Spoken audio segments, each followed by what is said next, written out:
जाते हैं। दोस्तों ये सारे प्रश्न बहुत ही महत्वपूर्ण प्रश्न हैं। सभी प्रश्न दोस्तों किसी न किसी एग्जाम में पूछे गए हैं, तो इसलिए दोस्तों इन सभी प्रश्नों को आप ध्यान से देखेंगे और याद करते हुए चलेंगे। और दोस्तों आप कमेंट करके भी बताएंगे इन 25 प्रश्नों में से आपके कितने प्रश्न सही हुए।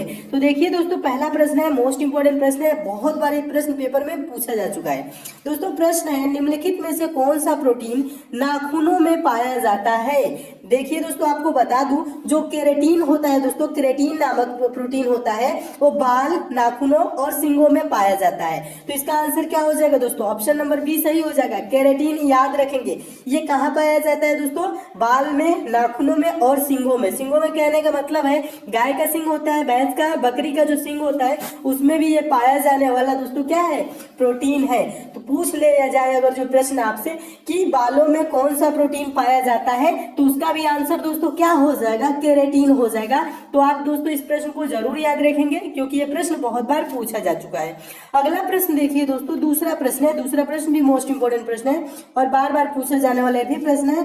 प्रश्न है, निम्न में से किस ग्रंथि में पित्त उत्पादित होता है। तो इसका दोस्तों आंसर कौन सा हो जाएगा, ऑप्शन नंबर सी सही हो जाएगा, यकृत में। देखिए प्रश्न क्या कह रहे हैं, निम्न में किस ग्रंथि में पित्त उत्पादित होता है, यानी कि पित्त का उत्पादन कहाँ होता है, तो यकृत में होता है। ऑप्शन नंबर सी सही हो जाएगा, इसे याद रखेंगे। इससे रिलेटेड एक और प्रश्न बनता है दोस्तों, प्रश्न होता है, निम्न में से किस ग्रंथि में पित्त संचय कार्य करता है, यानी कि पित्त का संचय कहाँ होता है पूछ ले, तो उसके लिए आंसर क्या हो जाएगा दोस्तों, पित्ताशय हो जाएगा। याद रखेंगे क्या प्रश्न बनता है एक और, पित्त का संचय का कार्य कौन करता है, तो उसका आंसर हो जाएगा पित्ताशय, संचय का कार्य करता है, ठीक है। और उत्पादित कहाँ होता है, तो उसका आंसर हो जाएगा यकृत। दोनों प्रश्नों को याद रखेंगे, दोनों प्रश्न पूछे जाते हैं और दोनों में आपको कंफ्यूज हो जाते हैं, लेकिन आप कंफ्यूज नहीं होना है। क्या कि पित्त उत्पादित यानी कि उत्पादन कहाँ से होता है, तो यकृत में होता है। ऑप्शन नंबर सी सही हो जाएगा। और पित्त संचय का कार्य कौन करता है, पित्ताशय करता है। ऑप्शन नंबर तब उसका बी सही होगा, ठीक है। इसका आंसर यकृत हो जाएगा। अगला क्वेश्चन देखिए, तीसरा प्रश्न भी महत्वपूर्ण प्रश्न है, बहुत बार पूछा जा चुका है। एल्यूमिनियम किससे प्राप्त किया जाता है, तो दोस्तों एल्यूमिनियम बॉक्साइट से प्राप्त किया जाता है। ऑप्शन नंबर ए सही हो जाएगा। नेक्स्ट क्वेश्चन देखिए, ये भी बार बार पूछा जाने वाला प्रश्न है। प्रश्न है, मैकमोहन रेखा द्वारा अलग किए जाने वाले देश हैं। मैकमोहन रेखा किन दो देशों को अलग करती है दोस्तों, तो भारत और चीन को, जो कि ऑप्शन नंबर सी में दिया है। तो ऑप्शन नंबर सी क्या हो जाएगा, सही हो जाएगा। तो इसे भी याद रखेंगे। नेक्स्ट क्वेश्चन देखिए, एक और इससे रिलेटेड प्रश्न बनता है दोस्तों, रेड क्लिफ रेखा किन दो देशों को अलग करती है, तो भारत और पाकिस्तान को अलग करने वाली रेखा कौन कहलाती है, रेड क्लिफ रेखा। तो उसे भी याद रखेंगे। रेड क्लिफ रेखा और मैकमोहन रेखा बार बार पूछा जाता है। मैकमोहन रेखा भारत पाकिस्तान, मैकमोहन रेखा भारत चीन और रेड क्लिफ रेखा दोस्तों भारत पाकिस्तान। दोनों प्रश्नों को याद रखेंगे। अगला क्वेश्चन देखिए, पांचवा प्रश्न है दोस्तों। प्रश्न है, विजयनगर राज्य की स्थापना किसने की थी, तो इसका दोस्तों आंसर हो जाएगा ऑप्शन नंबर कौन सा सही हो जाएगा, डी सही हो जाएगा, संगम वंश ने की थी। विजयनगर राज्य की स्थापना दोस्तों किसने की, किस वंश ने की, संगम वंश ने की। विजयनगर राज्य की स्थापना संगम वंशीय शासक हरिहर एवं बुक्का द्वारा दोस्तों की गई थी। किस सन में, 1336 ईस्वी में की गई थी। इसे भी याद रखेंगे। पूछा जाता है किसके द्वारा की गई थी, अगर जो पूछ ले तो आप बोलेंगे दोस्तों विजयनगर राज्य की स्थापना हरिहर एवं बुक्का द्वारा 1336 ईस्वी में की गई थी। नेक्स्ट क्वेश्चन देखिए, छठा प्रश्न है। छठा प्रश्न तो बहुत ही महत्वपूर्ण प्रश्न है, बहुत बार पूछा जा चुका प्रश्न है दोस्तों। मेघदूत का लेखक कौन है, तो दोस्तों इसका आंसर हो जाएगा ऑप्शन नंबर ए, कालिदास मेघदूत के लेखक है। इसे भी याद रखेंगे।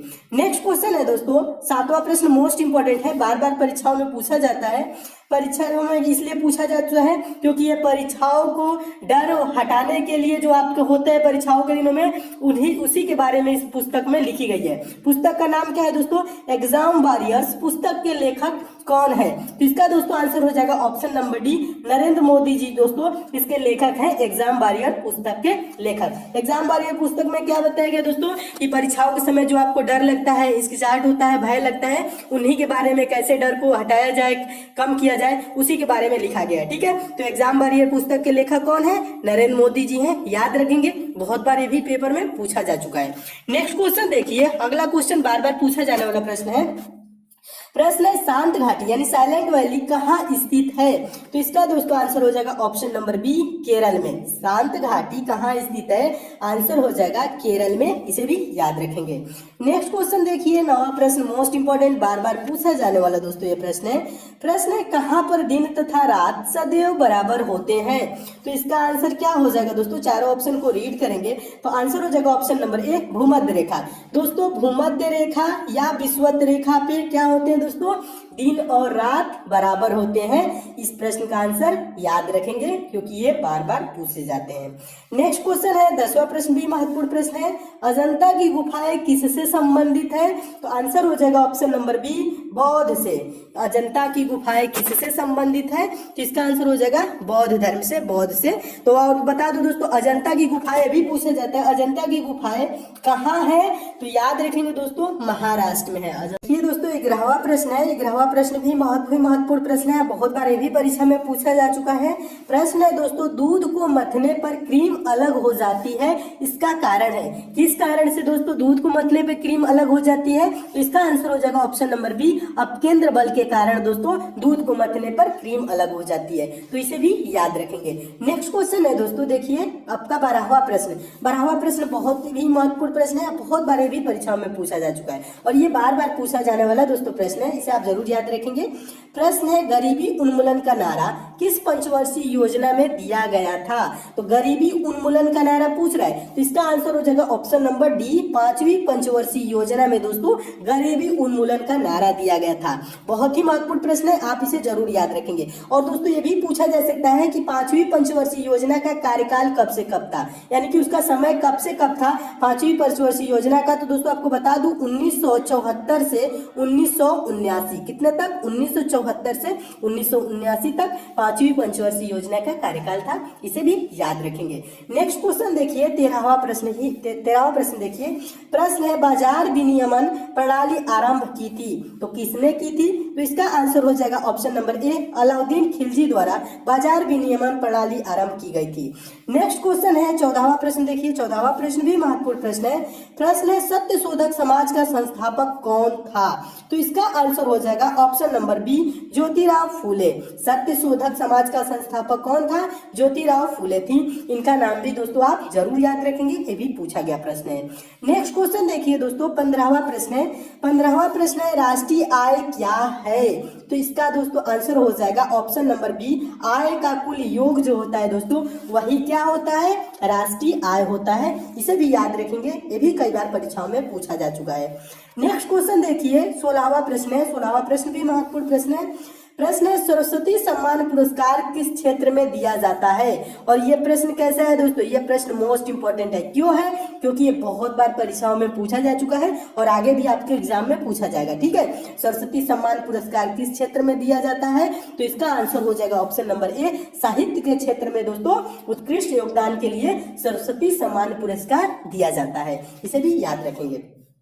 17वां प्रश्न देखिए दोस्तों, 17वां प्रश्न है गुलाम वंश का संस्थापक कौन था? पूछा गया प्रश्न है, तो इसका आंसर हो जाएगा option number A, Qutubuddin Aibak गुलाम वंश के संस्थापक थे। नेक्स्ट क्वेश्चन देखिए, 18 नंबर प्रश्न है। 18 नंबर प्रश्न मोस्ट इंपोर्टेंट है। प्रश्न है विजयनगर राज्य की राजधानी कहाँ थी? तो इसका आंसर हो जाएगा option number C, Hampi. Vijayanagara राज्य की राजधानी हम्पी थी। दोस्तों आपको एक और बात बता दूं दोस्तों, अगर जो आप इन सब प्रश्नों की पीडीएफ चाहते हैं और आपको सारे वीडियो की एक जगह लिंक चाहते हैं तो दोस्तों आप टेलीग्राम ग्रुप को जरूर ज्वाइन कर लीजिएगा। दोस्तों नीचे टेलीग्राम का लिंक दिया हूं दोस्तों डिस्क्रिप्शन बॉक्स में, आप वहां पे जाके दोस्तों लिंक पे क्लिक करके और टेलीग्राम को ज्वाइन जरूर कर लीजिएगा। ज्वाइन कर लेंगे तो वहां पे इन सब सारे प्रश्नों की समय समय पे पीडीएफ भी आपको मिलती रहेंगी और सारे प्रश्नों की जो आपकी वीडियो होती है उनकी सारे एक साथ लिंक भी मिल जाएंगी। ठीक है दोस्तों, तो टेलीग्राम जरूर ज्वाइन कर लीजिएगा। नेक्स्ट क्वेश्चन देखिए, 19वां प्रश्न है दोस्तों। 19वां प्रश्न भी महत्वपूर्ण प्रश्न है। प्रश्न है जंग लगने पर लोहे का भार क्या होगा? घटेगा, बढ़ेगा, अपरिवर्तित होगा, इनमें से कोई नहीं। तो दोस्तों जब भी लोहे में जंग लगता है तो उसका भार क्या होता है? बढ़ता है। तो इसका आंसर क्या हो जाएगा? ऑप्शन नंबर बी, बढ़ेगा। इसी कारण से दोस्तों क्या होता है, आप देखे होंगे जो भी दुकान वाले होते हैं, जितनी भी सरिया होती है वो क्या होती है? दुकान के बाहर ही रखी जाती है, गोदाम में नहीं रखी जाती है। चाहे वो बरसात हो या कुछ भी हो, बरसात के कारण भी उनके नुकसान नहीं होता है क्योंकि थोड़ा सा तो वजन बढ़ेगा ही। ठीक है, तो यही कारण होता है, ये भी याद रखेंगे। ये याद करने के लिए बताया हूँ, मेन रीजन नहीं नहीं होता है, लेकिन आप इसे याद करने के लिए ये चीज दिमाग में रखाए रखेंगे कि दुकान के बाहर ही सरिया रखी जाती है, तो उससे क्या होता है, वजन उसका बढ़ता है। तो यानी कि जंग लगने पर लोहे का भार क्या होता है दोस्तों, बढ़ेगा। ऑप्शन नंबर बी सही हो जाएगा, इसे भी याद रखेंगे। नेक्स्ट क्वेश्चन देखिए, अगला प्रश्न है 20वां प्रश्न, महत्वपूर्ण प्रश्न है, अब बहुत बार पूछा जा चुका है। प्रश्न है, निम्न में से किस प्रकार की चट्टानों में कोयला और पेट्रोलियम पाए जाते हैं? तो इसका दोस्तों आंसर क्या हो जाएगा, चारों ऑप्शन को रीड करेंगे तो दोस्तों आंसर हो जाएगा इसका ऑप्शन नंबर सी सही हो जाएगा, अवसादी। प्रश्न क्या है, प्रश्न याद रखें, निम्न में से किस प्रकार की चट्टानों में कोयला और पेट्रोलियम पाए जाते हैं? तो आंसर हो जाएगा अवसादी चट्टानों में, इसे भी याद रखेंगे। 21वां प्रश्न देखिए दोस्तों, 21वां प्रश्न भी महत्वपूर्ण प्रश्न है। प्रश्न है, देश का पहला सौर ऊर्जा संयंत्र कहाँ स्थापित किया गया है? तो इसका दोस्तों आंसर हो जाएगा ऑप्शन नंबर सी, हरियाणा में। प्रश्न क्या है, देश का पहला सौर ऊर्जा संयंत्र कहाँ स्थापित किया गया है? आंसर हो जाएगा हरियाणा, इसे भी याद रखेंगे। नेक्स्ट क्वेश्चन मोस्ट इंपोर्टेंट, बार बार पूछा जाने वाला दोस्तों यह प्रश्न है। प्रश्न है, संसद को संविधान में संशोधन की शक्ति किस अनुच्छेद के अंतर्गत है? संविधान संशोधन किस अनुच्छेद के अंतर्गत किया जाता है? तो आंसर इसका हो जाएगा अनुच्छेद 368, ऑप्शन नंबर डी सही हो जाएगा। और ये प्रश्न दोस्तों मोस्ट इंपोर्टेंट है, क्योंकि ये बार बार परीक्षाओं में पूछा जा चुका है, मैं कह रहा हूं दोस्तों, तो आप इसे जरूर याद रखेंगे। 368 के तहत संविधान में संशोधन किया जाता है, अनुच्छेद 368 याद रखेंगे। अगला प्रश्न देखिए दोस्तों, 23वां प्रश्न है। 23वां प्रश्न भी महत्वपूर्ण प्रश्न है। प्रश्न है, भारत में कृषि योग्य भूमि की सिंचाई का प्रमुख स्रोत कौन सा है? तो तालाब दिया है, नदियां दिया है, नहरें दिया है, कुआं दिया गया है। तो इसमें प्रश्न क्या करे, भारत में कृषि योग्य भूमि सिंचाई का प्रमुख स्रोत, यानी सिंचाई का प्रमुख स्रोत क्या है? तो नहरें हैं, ऑप्शन नंबर सी सही हो जाएगा, इसे भी याद रखेंगे।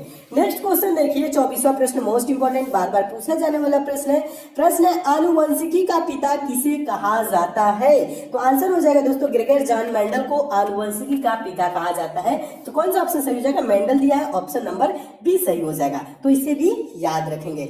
नेक्स्ट क्वेश्चन मोस्ट इंपोर्टेंट, बार बार पूछा जाने वाला दोस्तों ये भी प्रश्न है। प्रश्न है, भारत में करेंसी नोट प्रेस कहाँ स्थित है? भारत में करेंसी नोट प्रेस कहाँ स्थित है? तो इसका दोस्तों आंसर हो जाएगा ऑप्शन नंबर बी, नासिक में है। दोस्तों इसमें और ये रहे आपके 25 मोस्ट इंपोर्टेंट क्वेश्चन, और इसमें और भी क्वेश्चन है, उसको मैं नेक्स्ट पार्ट में करा दूंगा।